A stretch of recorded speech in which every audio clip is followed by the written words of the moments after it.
se ha dado a la cita del día de hoy para dar una información que es sumamente importante que la conozca el país. Trata sobre las personas que están privadas de su libertad. Ante todo, pues me presento, yo soy Laura Cos Guzmán, abogada de la Sociedad para Asistencia Legal, unionada de la Unión Independiente de Abogados de la Sociedad para Asistencia Legal. En este proceso y en esta comunicación me acompaña el licenciado Jesús Rivera Delgado, presidente de la Junta de Directores de la Sociedad para Asistencia Legal. Me acompaña el querido y apreciado compañero Fermín Arraiza, licenciado y abogado de la ACLU, la Unión Americana de Libertades Civiles. Me acompaña también el apreciado compañero colegiado Diego Alcalá. Este se ha destacado, ¿verdad?, por llevar a la voz situaciones que se han dado con personas privadas de su libertad. Y a pesar de que hay personas que no se encuentran aquí presentes porque han tenido que ser excusados porque tenían ya compromisos o situaciones de salud o personales, pues yo quiero mencionar sus nombres porque nos pidieron encarecidamente que los mencionáramos como personas que nos están brindando su apoyo ante esta situación. Esas personas son Lisa Gallardo, en representación de la Organización de Amnistía Internacional. Está el licenciado Julio Fontanet, decano de la Facultad de Derecho de la Universidad Interamericana de Puerto Rico, y está la señora Milagros Rivera Watterson, que es de la Comisión de Amigos y Familiares de Confinados de Puerto Rico. Luego de, ¿verdad?, presentar a los compañeros y las compañeras, me dirijo a ustedes para darles la información. ¿Verdad? Es una situación sumamente difícil y va dirigida a lo que tiene que ver con personas privadas de su libertad, particularmente los que son sumariados y sumariadas, que son aquellas personas que, a pesar de que están ingresados en una institución carcelaria, son personas presumidas inocentes en espera de un proceso criminal. Son personas que, ante todo, y enfatizo, se les presume inocentes. Estas personas tienen unos derechos que, a pesar de la situación de la pandemia y a pesar de que el Tribunal Supremo de Puerto Rico decidió, mediante una decisión que tomó por voz de la jueza presidenta Maite Oronoz el año pasado, en el caso de Pueblo de Puerto Rico versus Ángel Santiago Cruz, consolidado con el caso de Pueblo en interés del menor FLR. Esta opinión básicamente lo que plantea es que no existe ningún impedimento constitucional para que los procesos antes del juicio se vean a través de videoconferencia cuando se trata de una persona que está privada de su libertad. No obstante, tenemos unas denuncias que ya se nos han hecho a través de distintos confinados y confinadas y sus familiares. Lo primero es que se nos ha dicho que ha habido dos grandes brotes en el Departamento de Corrección y Rehabilitación. El primero en Bayamón 705 y en Ponce 676. A pesar de que la secretaria de Corrección, la señora Ana Escobar, le dio declaraciones a un periódico de este país indicando que hubo un brote también en la unidad 501 de Bayamón. Lo que nos comunican es que las condiciones en las que están siendo ubicadas estas personas privadas de su libertad por esta cuarentena son condiciones sumamente infrahumanas. Se nos ha informado que esta cuarentena incluye el hecho de que hay personas mezcladas, ya habiendo dado un positivo al virus del COVID-19 con personas que son de nuevo ingreso, personas que aún no se sabe si están infectadas o infectados con este virus, que hacen falta camas, que ha habido personas durmiendo en el piso, que hay personas que no tienen acceso ni siquiera a un baño decente. Tan cercano y tan reciente como ayer se nos comunicó mediante una hermana, debo decir, de una de estas personas privadas de su libertad, que su hermano hacía 4 y 5 bañar porque no le permitían salir de la celda por razón de que había una cuarentena para poderse dar una ducha. Estas son condiciones que no se pueden permitir independientemente de que las personas estén privadas de su libertad, sean convictos o sean personas que están en espera de sus procesos. Estas situaciones se tienen que denunciar con la mayor indignación y el mayor coraje, porque estas personas lamentablemente no tienen voz. Los confinados y las confinadas de Puerto Rico son personas que lamentablemente se les echa a un lado, no se les escucha, no se sabe cuáles son sus condiciones, y pregúntense ustedes si nosotros sabemos qué es lo que comen estas personas. Tan sencillo como eso, un detalle tan simple como lo que es la alimentación de estas personas diariamente, nosotros no la conocemos. Licenciada, perdón que estamos en vivo, quería saber sobre el tema de la videoconferencia. Sí. Para las vistas con relación al juicio, ¿a dónde tiene que llevarlo el Departamento de Corrección al recluso para que sea parte de ese proceso de manera telemática? Yo te agradezco inmensamente que me hagas esa pregunta por lo siguiente. La situación es que el proceso como se da comúnmente fuera de la pandemia es que se hace una coordinación del Departamento de Corrección con los tribunales para que aquellas personas privadas de su libertad que no han contratado abogado privado sean entrevistados por la Sociedad para Asistencia Legal en un término no mayor de 7 días. Se supone que estas personas sean llevadas al tribunal físicamente para que los y las abogadas de asistencia legal los entrevisten, los cualifiquen y asuman su representación legal. ¿Por qué es importante que nosotros los entrevistemos inmediatamente tan pronto son ingresados? Porque estas personas que son ingresadas, que tienen una vista preliminar señalada, tienen un derecho, y es un derecho fundamental porque así lo ha dicho el Tribunal Supremo, de que la vista preliminar se celebre en un término en o antes de 30 días. Nosotros estamos teniendo la situación de que estas personas privadas de su libertad y presumidas inocentes no solamente no son traídas de manera presencial con la excusa de la pandemia, sino que el Tribunal Supremo decide que vamos a llevar a cabo estos procesos a través de videoconferencia, pero tampoco nos lo traen por videoconferencia.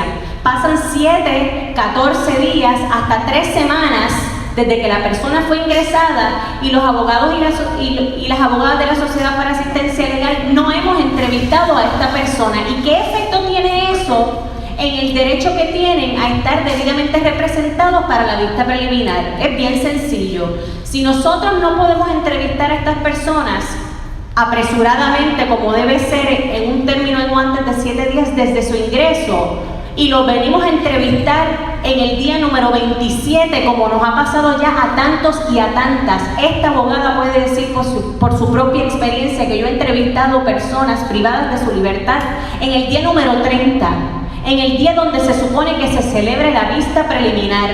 Y entonces cuando yo voy al tribunal y yo digo, entrevisté a esta persona en el día número 30, hay unas gestiones que nosotros, abogados y abogadas, tenemos que hacer para representar dignamente y adecuadamente, como dicen los cánones de ética. Y a veces tenemos que hacer investigaciones, a veces tenemos que hacer gestiones para traer pruebas a su favor, testigos a su favor, prueba, evidencia que les pueda servir en esa vista preliminar. ¿Y qué nos ocurre? Que cuando llegamos a la vista preliminar en el día número 28, 29, 30, ¿qué tiempo nosotros tenemos para realizar la investigación? No tenemos tiempo. Y cuando se lo planteamos al tribunal, no estamos preparados. ¿Con cargo a quién es que se le extienden los términos? Al acusado. Cuando no debe ser culpa del acusado el hecho de que su abogado no pueda estar preparado dentro de esos 30 días con la excusa de que hubo una cuarentena y durante esa cuarentena la persona no pudo ser traída para una videoconferencia. Nosotros entendemos y sabemos que existen los mecanismos para que estas personas, independientemente de que haya un proceso de cuarentena o aislamiento, estén infectados o no estén infectados, tienen el derecho de estar ubicados en un espacio delante de un monitor. Si es que no podemos entrar a las cárceles, porque hago ese paréntesis, los abogados y las abogadas de la Sociedad para Asistencia Legal nos hemos movido por toda la isla, a Sabana Hoyos en Arecibo, a Ponce 676, en mismo Bayamón, intentando conferenciar a estas personas de manera presencial, porque esa es la manera correcta de entrevistar a una persona que está sumariada. Una entrevista a través de un monitor que depende de la conexión del internet donde falla la señal, donde falla el audio, donde no nos escuchan bien, donde nosotros no los escuchamos bien a ellos, donde nosotros no sabemos quién está escuchando esa conversación que en todo momento debe ser confidencial, no es la manera correcta de llevar a cabo esas entrevistas. Pero ya que esa es la normativa que nos ha impuesto el Tribunal Supremo ante esta situación, estamos moviendo cielo y tierra para hacer el mejor trabajo que podríamos hacer para entrevistar a estas personas privadas de su libertad. Y cuando se nos presentan por videoconferencia, no solamente para las entrevistas, a veces para la misma vista preliminar, el día que llegamos preparados, ¿qué nos dicen? A veces sin ni siquiera una certificación del Departamento de Corrección. Les estoy hablando tal y como se da en sala. Llega un abogado, estoy preparado para representar a fulano de tal, y ese día nos dice el alguacil: se comunicó el Departamento de Corrección vía telefónica indicando que fulano de tal no está disponible porque la institución está en aislamiento. No tenemos certificación oficial sobre eso, no sabemos sobre la condición mental y física de esa persona, no sabemos sobre cuál es la situación ni por qué esa persona no puede comunicarse con nosotros vía telefónica. Nos ha pasado incluso que cuando vamos a una vista, pensando que la persona está, por dar un ejemplo, en Ponce 676, no se puede celebrar la vista porque súbitamente trasladaron a esa persona a Sabana Hoyos, y Sabana Hoyos no tiene las facilidades para que se celebre la vista preliminar, y eso es una suspensión que alarga el proceso de estas personas que están privadas de su libertad. Y están privadas de su libertad porque no han podido pagar una fianza. O sea, estamos hablando de las personas que más sufren en este país, las personas que son pobres, las personas que viven con escasos recursos, que no han tenido la capacidad económica para poder pagar su fianza y estar en la libre comunidad. Entonces, ante reclamos de familiares, amigos e incluso los mismos confinados y confinadas y personas privadas de su libertad que sí han logrado acceso, nos dicen que se está dando esta situación, que en ocasiones no tienen acceso ni siquiera a un baño, que no tienen acceso ni siquiera a una ducha, a ducharse. ¿Cómo es posible que tan reciente como en el día de ayer, un familiar llame y diga: licenciada, ¿qué vamos a hacer? No han podido entrevistar a mi hermano y lleva 23 días ingresado, y ayer me dijo que lleva 4 días sin bañarse? ¿Cómo eso se puede permitir en un sistema que se llama a sí mismo democrático y justo? Y aquí tiene la responsabilidad no solamente el Departamento de Corrección, la responsabilidad también lo tienen los tribunales cuando los tribunales no toman decisiones para parar esta situación, porque un juez y jueza del Tribunal Superior tiene el poder y tiene la facultad de emitirle órdenes al Departamento de Corrección. No es tan sencillo como que nos digan o les digan: esta persona no está disponible porque está en aislamiento. Muy bien, busquemos fecha. Esa es la práctica que se está dando ahora mismo. ¿Cómo que busquemos fecha?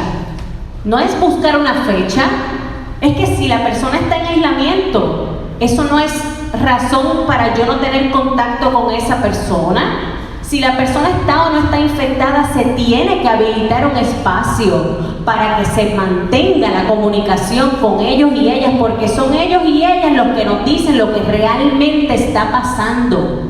Ellos y ellas son las personas que nos dicen en qué condiciones son las que están viviendo. Por eso es tan importante la comunicación. Mucho estamos haciendo. De hecho, estamos haciendo de tripas corazones para llevar a cabo estas comunicaciones a través de videoconferencia y por teléfono. Pero encima de eso, que la persona se encuentre en un aislamiento y no se sepa nada de esa persona, es algo que realmente duele en el alma. Y yo, para que ustedes, prensa de Puerto Rico, sepan que yo no estoy hablando en el aire, que yo no estoy hablando de situaciones generales, que yo no estoy generalizando, ¿verdad? Dando una información que quizás escuché de una persona y lo estoy amplificando hacia todo un sistema.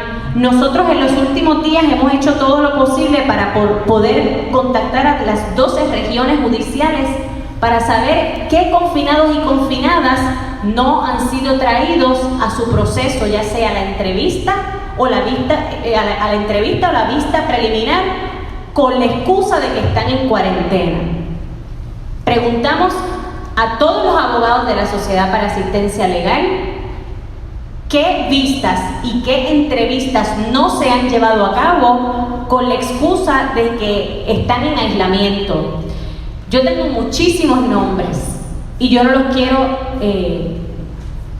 aburrir, no quiero alargar esto demasiado, pero yo les pido de favor que me dejen mencionar estos nombres para que por lo menos se les pongan nombres a estas personas que están atravesando esta situación, que llega el día de su vista preliminar y ellos saben que es, para dar un ejemplo, el 25 de enero, llega el 25 de enero y le dicen no vas para el tribunal, y ellos no saben en qué ha quedado su caso, qué ha pasado con sus términos, quién es su abogado, qué es lo que vamos a hacer.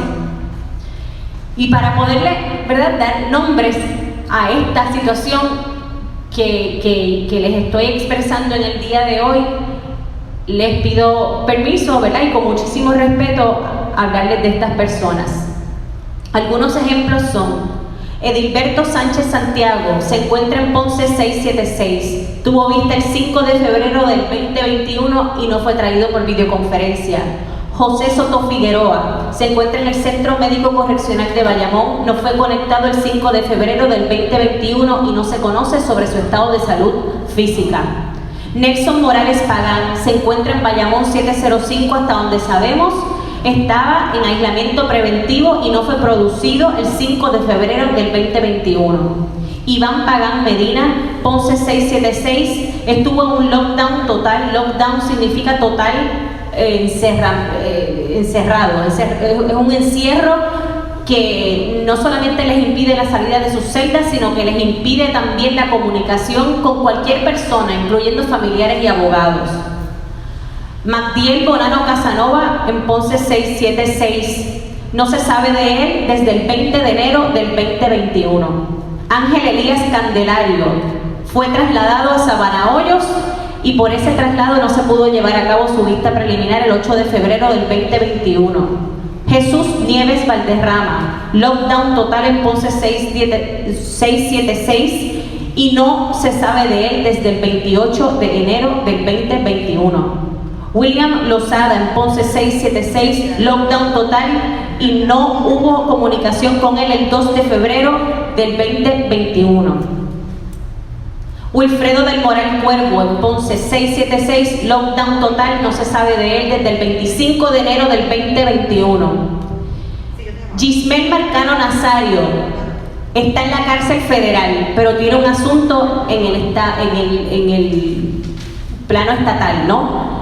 No fue traído porque aparentemente arrojó a COVID. Desde el 6 de noviembre del 2020 no se tiene ningún tipo de comunicación con él. 6 de noviembre del año 2020. Orlando Roldán Delgado, desde el 20 de enero del 2021 no se sabe de él. Dineisca Paola Tirado Rivera, en Bayamón Mujeres, se encuentra en un aislamiento preventivo y no se sabe de ella desde el 20 de enero del 2021.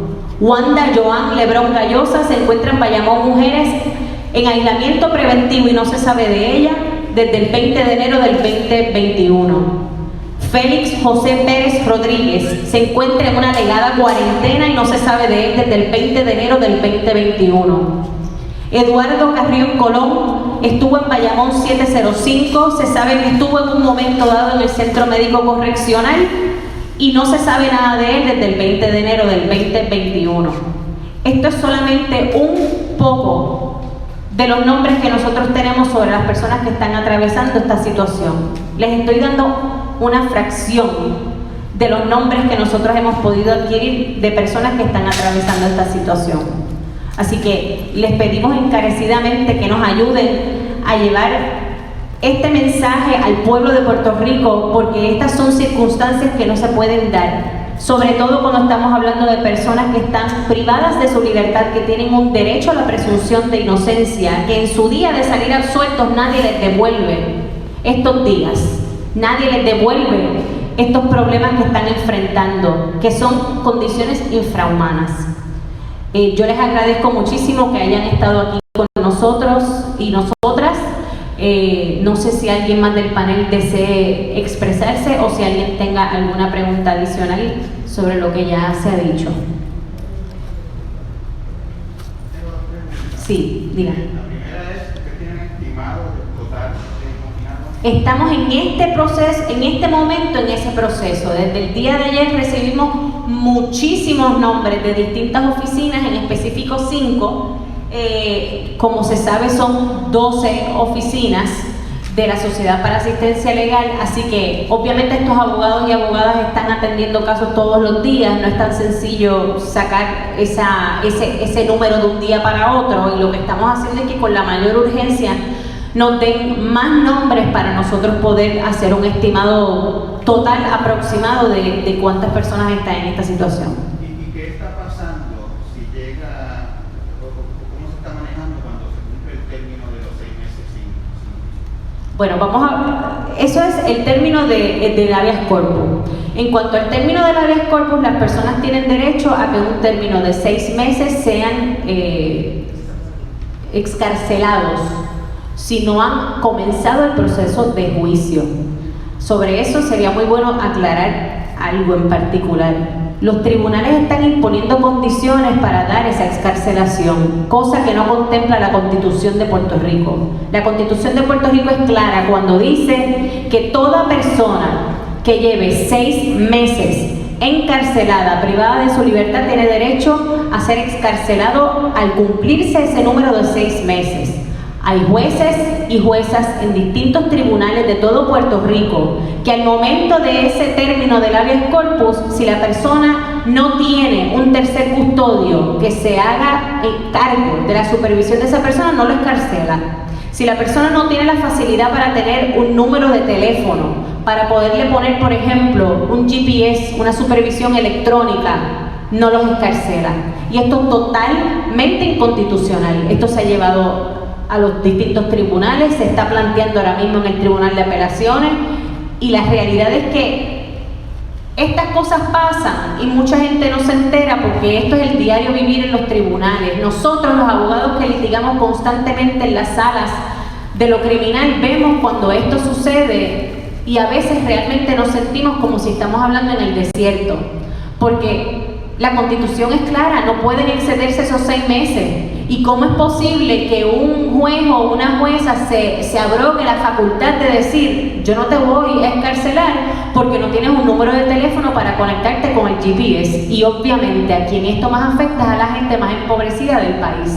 Así que me alegro que me hagas esa pregunta porque eso es una situación también que se está dando, pero en cuanto al término de la vista preliminar, que son 30 días, lo que está ocurriendo es que los tribunales, no puedo generalizar porque yo tengo que reconocer que hay abogados que cuando llega el momento desestiman el caso porque entienden que no hay justa causa para extender ese término, pero hay otros jueces que simple y sencillamente dicen vamos a escoger fecha, a pesar de nuestras objeciones. ¿Cómo que fecha? Hoy es el día 31, hoy es el día 73, como me pasó a mí el otro día, era el día 73 y yo pedí la desestimación. Pero como ese día estaba la prueba en sala, y cuando hablamos de prueba hablamos de los testigos del Ministerio Público, se extendió el término porque sí. Y obviamente eso es uno de nuestros planteamientos y una de las cosas que más nos preocupa, porque además de las condiciones que están sufriendo en esa cuarentena, se están violentando los derechos constitucionales y el derecho a juicio rápido.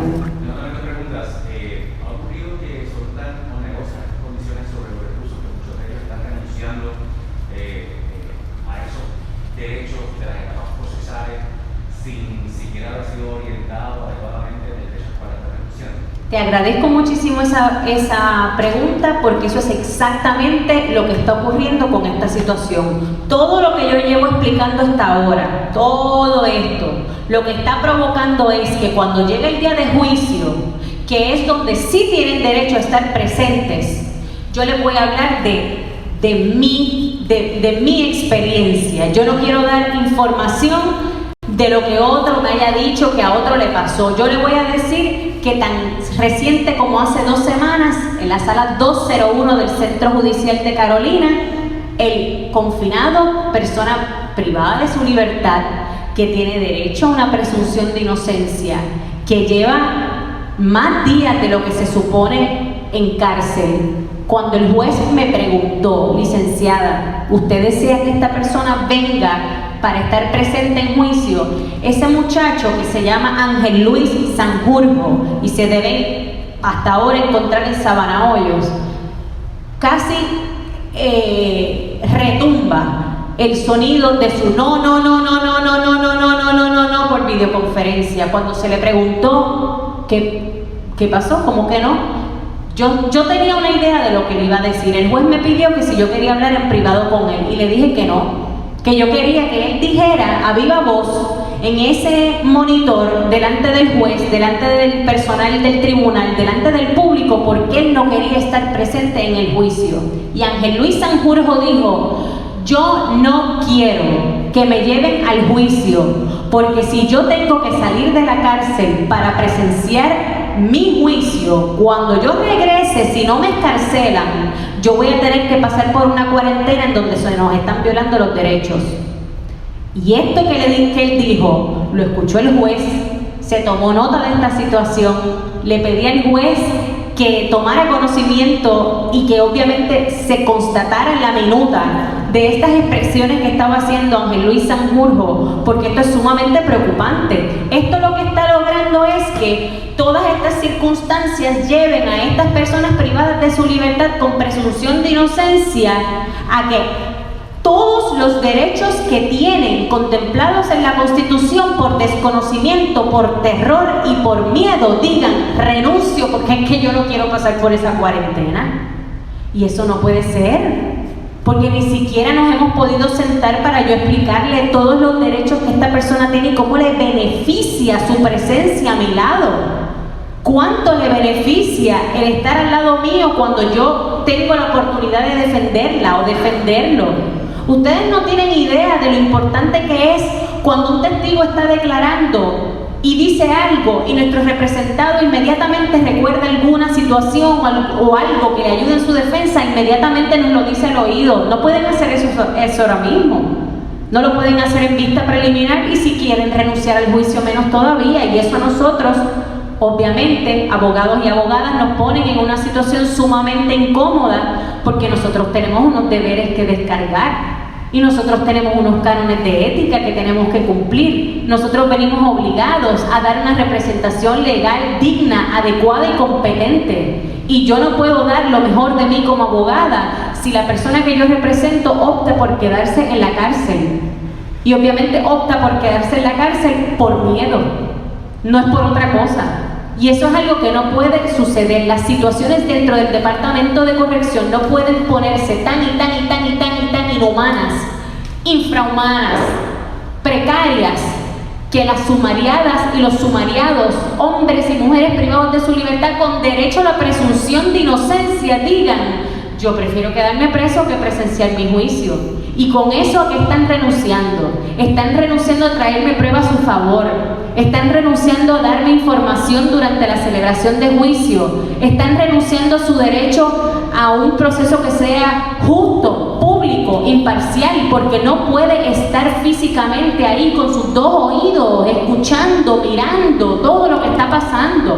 Ellos tienen derecho no solamente a escuchar el testimonio de las personas que se sienten a testificar, ellos tienen derecho a mirar lo que está pasando en sala, a ver el demeanor, como llaman, de los testigos, a que si hay una información que de repente recuerdan durante el proceso, me la den inmediatamente. Si no van al juicio por miedo a esa cuarentena, nosotros no podemos dar un trabajo excelente, porque los necesitamos a ellos. Ellos son la parte fundamental y por quienes trabajamos.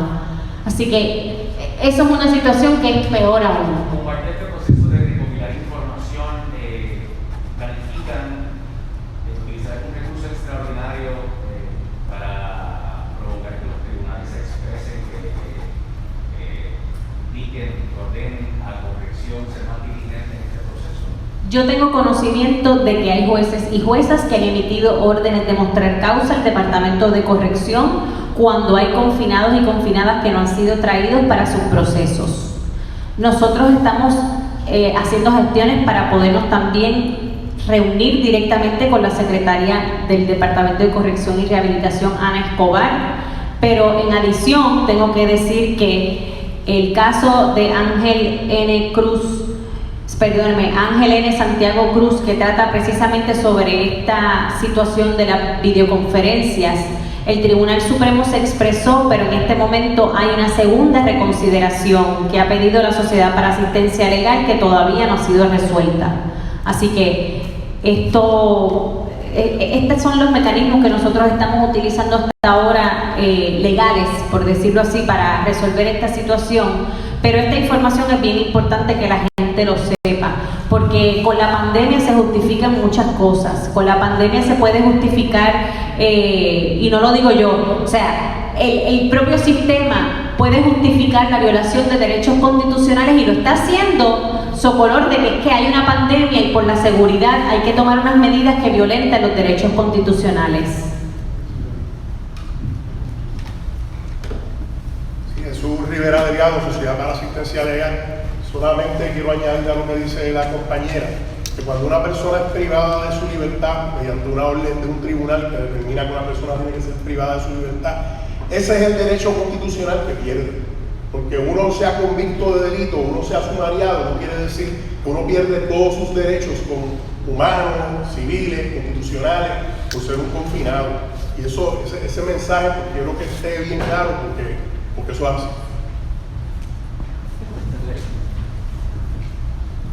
Buenos días, Diego Alcalá. Yo solamente quería añadir a la pregunta que hiciste sobre un estimado. Tradicionalmente el 15% de la población son sumariadas. El 15% en este momento de la población correccional ronda alrededor de 7.500 personas, va a ser la suma ahí.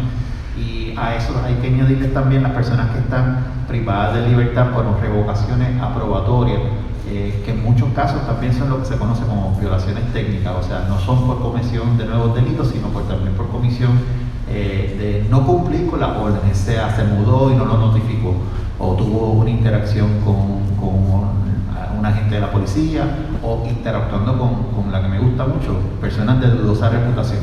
Así que tenemos un grupo adicional. El otro grupo también son las personas que no han podido pagar pensión, que también son encarceladas. Así que hay una población que, si bien es cierto no ha sido encontrado culpable, hay unas situaciones que hay que cuestionarse de la razón por la cual están detenidos. Entonces, lo que quería añadir sobre el caso del Tribunal Supremo es que el uso de videoconferencias es obligatorio para las personas privadas de libertad, a pesar de que, como muy bien señalado, no está garantizado porque el sistema no está implementado en todos los lugares, pero es voluntario si la persona no está privada de libertad. Si la persona está en la libre comunidad, él o ella tiene la opción de decirle al tribunal de antemano si ese sistema de videoconferencia va a ser utilizado, cosa que debería preguntarse nuevamente si esto es otra razón para discriminar contra las personas que solamente están presas por no poder pagar fianza.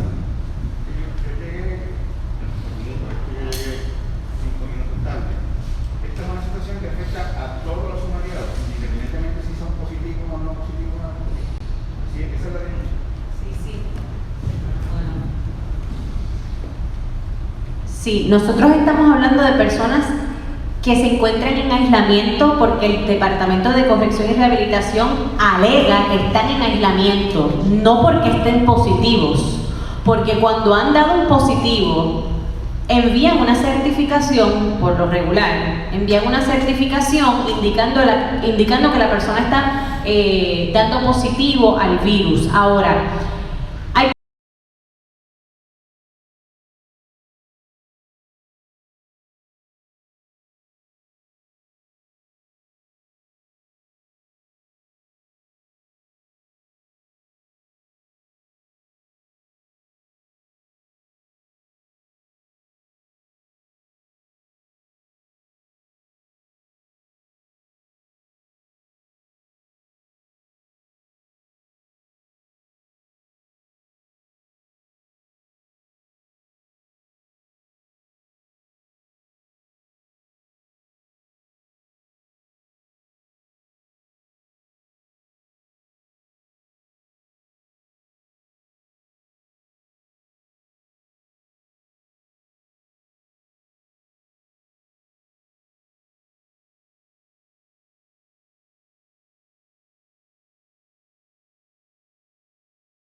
esa persona ayer fue traída mediante videoconferencia, está aquí,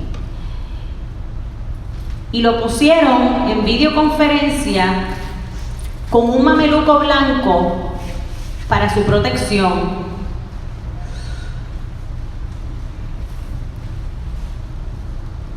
Yo no sé si, ¿verdad?, si lo puedan apreciar desde aquí. Y tengo esta foto porque, ¿verdad?, protege su identidad, no se puede ver bien quién es. Esta persona, a quien yo represento, ayer fue traída a su proceso de vista preliminar mediante videoconferencia utilizando este mameluco. Como pueden observar, tiene un mameluco que ya lo hemos visto anteriormente. Lo hemos visto anteriormente porque en un principio, cuando comenzó la pandemia, en los procesos de juicio, ellos eran traídos en este mismo mameluco, que les cubre el cuerpo entero. Esta persona fue traída, no al tribunal, ¿verdad?, pero por medio de videoconferencia con esta vestimenta. Tenía este mameluco y esta mascarilla. Y no está positivo a COVID. ¿Por qué razón? Si hay un aislamiento o hay una cuarentena en una institución, ¿por qué razón no pueden proveer a estas personas, no los pueden traer a videoconferencia a sí mismos? Si lo hicieron ayer con uno, ¿por qué con unos sí, con otros no? Entonces lo que a nosotros nos preocupa es también la falta de información. O sea, ¿cuántas personas en el sistema correccional ahora mismo dan positivo a COVID? ¿Cuántas personas en el sistema ahora mismo están hospitalizadas? ¿Cuántas personas se encuentran ahora mismo con síntomas? ¿En qué unidades se encuentran? ¿Cómo es el protocolo de cuarentena? Todas estas cosas nosotros debemos saberlo porque el Departamento de Corrección y Rehabilitación es una agencia del gobierno. Son quienes están custodiando a seres humanos. Y esta información nosotros no la tenemos.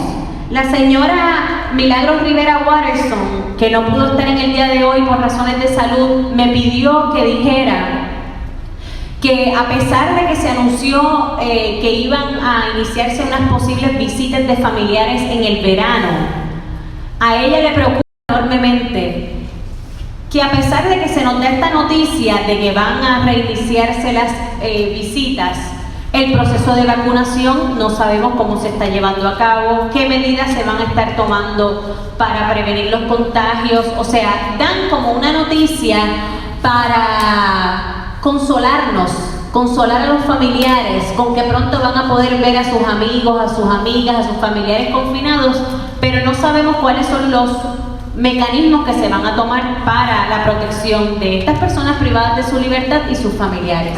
Sobre ese punto, quería añadir que la Comisión de Derechos Civiles hizo un pedido oficial mediante lo establecido por la ley que ordena a la agencia a entregar la información solicitada. Ese pedido desconozco si se ha cumplido o no. En la pasada administración no se cumplió con ninguna de las solicitudes de la Comisión hacia el Departamento de Corrección, y a pesar de que los protocolos viejos contemplaban la posibilidad de informar a través de un website el contagio y las medidas de salubridad de la institución, ese website a veces no se actualizaba por 3 o 4 meses, pues haciendo muy problemático. Ahora tenemos una situación en donde hay unos confinados, personas privadas de libertad, que han recibido vacunas y en el proceso han sido excarceladas, lo que pone en duda que aún todavía no se ha indicado cómo van a recibir la segunda. Aparentemente tendría que cometer un nuevo delito para entrar a la cárcel para que le garanticen la segunda vacuna, la segunda dosis. Así que hay mucho desconocimiento, situaciones que no sé si es que en efecto no tienen idea, porque eso es lo que aparenta. Y creo que la interpelación del nominado secretario de Salud trató de contestar, pero se iba a suplementar las contestaciones que dio mediante escrito, pero no sé si eso se ha hecho. Podía aprovechar un momentito presentarme. Saludos, buenos días. Mi nombre es Lisa Gallardo de Amnistía Internacional. Nos convocaron a esta conferencia de prensa y inmediatamente accedimos. Se han hecho unas denuncias puntuales de violaciones a los derechos civiles, a los derechos constitucionales de las personas privadas de libertad, y esos son a su vez, obviamente, violaciones de derechos humanos. Los derechos de las personas no se interrumpen cuando son privadas de su libertad. Por el contrario, este es el momento en el que el Estado tiene que afinar mucho más ese filtro para garantizarle los derechos a estas personas que no tienen posibilidad de decidir qué alimentos van a tomar, qué servicios de salud van a recibir y cuándo van a ver a sus familiares o a sus representantes legales. La pandemia no puede ser una excusa para que el Estado prive a las personas detenidas o privadas de su libertad a un juicio justo o a hacer presenciar su vista. Es así, y por esta razón que el Estado, ahora en Puerto Rico, en su periodo previo a cumplir los 100 días de mandato, es que deben tomar acción de estas denuncias que se están realizando. Es una mancha muy fea para el Estado y para la nueva administración que estas cosas estén sucediendo con las personas privadas de la libertad. De parte de Amnistía Internacional nos estamos uniendo a este reclamo y vamos a estar muy pendientes y siguiendo los casos particulares que ha denunciado la compañera, y si no vemos unos cambios vamos a tener y hacemos el compromiso de tomar unas acciones a nivel internacional y hacer las denuncias a nivel internacional. Y los gobiernos y los países son como las personas, que no les gusta que las tiren al medio. Así que quiero que sepan que cuentan con nuestro apoyo completamente. Y gracias por la invitación. Sí, mi nombre es Fermín Arraiza, represento en esta ocasión a la Unión Americana de Libertades Civiles de Puerto Rico y nos hacemos eco de las denuncias que aquí se han hecho y queremos que sepan, ¿verdad?, todos los compañeros y compañeras, que vamos a estar apoyando todos los esfuerzos de las distintas organizaciones, abogadas y abogados, para conseguir que se respeten los derechos fundamentales de los sumariados y de los confinados. Pues si no queda ninguna pregunta que deseen que le aclaremos, les damos las gracias por haber estado. Me siento muy agradecida por la presencia de todas y todos ustedes y me despido ¿verdad?, con la esperanza de que vamos a darle continuidad a esta situación. Esto no se va a quedar aquí, esto apenas comienza, esto es la denuncia de lo que está pasando, pero a esto le vamos a dar seguimiento. Gracias nuevamente por su presencia.